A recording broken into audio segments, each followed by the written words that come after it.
top of your page. Today, we're going to be talking about effective communication, how to effectively communicate to get better leads, to communicate with those leads, to be more of that person, not as a sales, not being salesy, being less salesy and more conversational. And that's what it comes down to become more effective in your communication, right? So the first thing I wrote down is for you to become effective in communicating, you need to know why, or that end result that you're looking for when communicating with someone, when having that conversation. Like, this is really important. You need to know your purpose. Why is it that I'm calling my past client right now?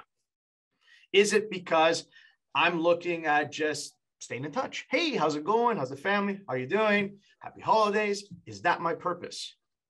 Is it I'm calling to let them know what's happening in the real estate market? You know, is it that you want to inform them what's going on in their marketplace right now? Or more specifically, is it to activate them so that they can start looking for buyers and sellers for you? What's the purpose in that call, right? When you're calling a for sale buyer, what's that purpose? Is it to find out if they're thinking of working with buyers or sellers, right? When you're calling around your geographical farm, what's the purpose of the call? Like, really ask yourself this. Am I just calling people to let them know, hey, I'm in real estate? Or is there a deeper, more meaningful purpose for that conversation? And this does not stop at just phone calls. When we talk about effective communication, there's other mediums that you will be using, right? Of course, you know, you got the phone calls. That's important.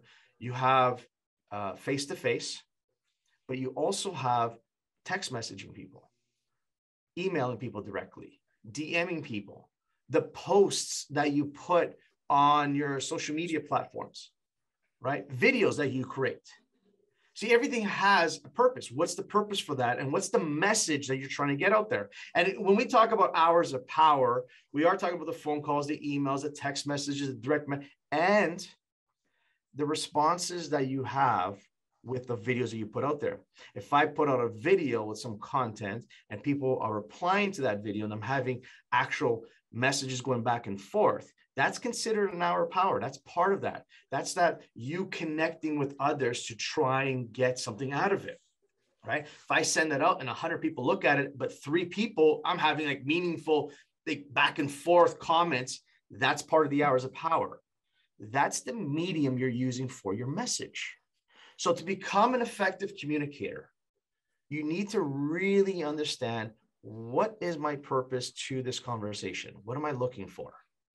Right? Really look at that why.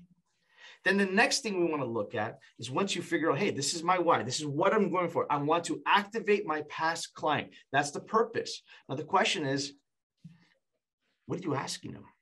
How do you get that to that why, to that end result that you're looking for? And I wrote this down. The best way to get people to your end result, so let's say activating your for sale, activating your past client, is by asking open-ended questions. Don't assume. You need to be asking questions, right?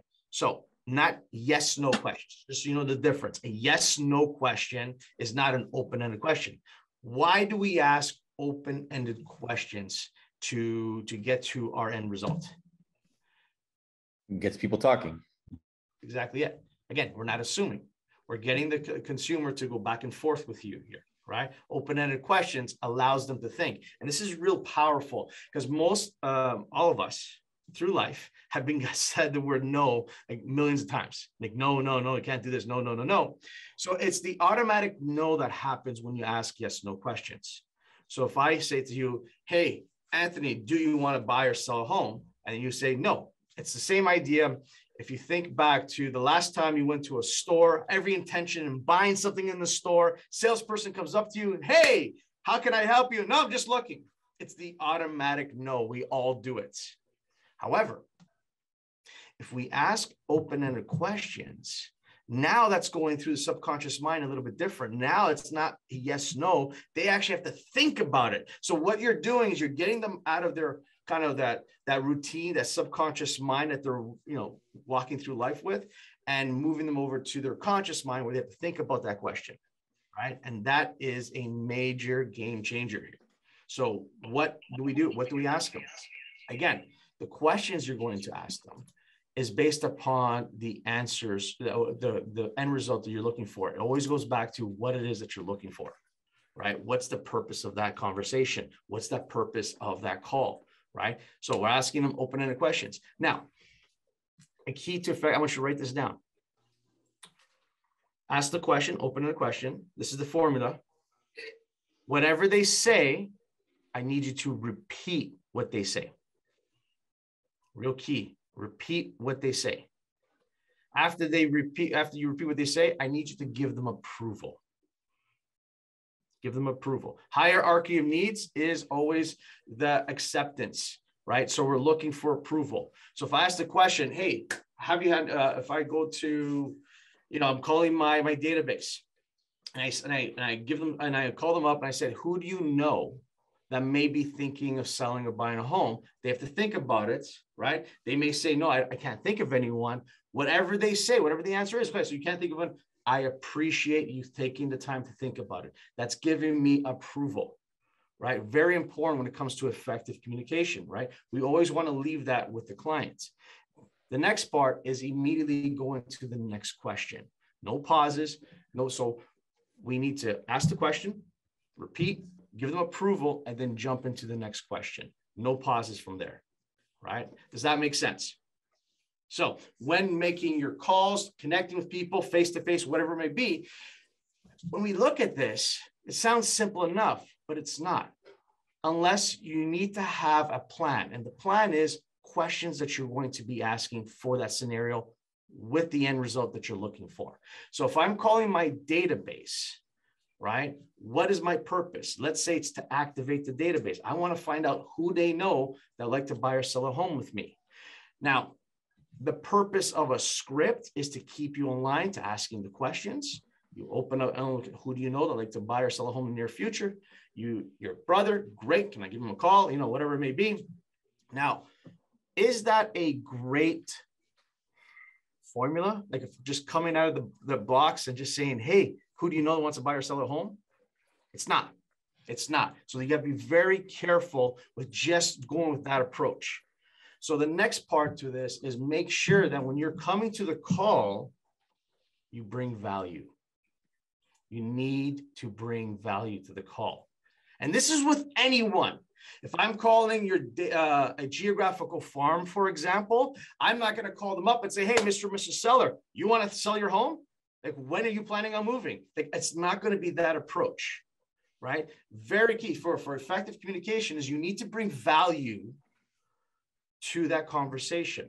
My end result is to try and get an appointment without question, but I need to bring value to the call before I can close them for what it is that I want.